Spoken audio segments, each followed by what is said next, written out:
How to transfer money from Tide Bank to your bank account in 2025. So this is a quick and easy tutorial. So make sure to like and subscribe. Step 1. Log into the Tide Bank app. Open your app and ensure that you are signed in to your account. Step 2. Go to the payments or transfers. Find the section for sending money to other accounts. Step 3. Add your bank account details.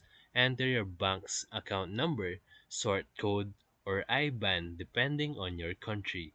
Step 4. Enter the transfer amount. Type in the exact amount that you want to send to your bank account. Step 5. Confirm the transfer. Review the details of your transfer and then confirm. The transfer may take from minutes to 1 to 2 business days depending on your bank. And that's it.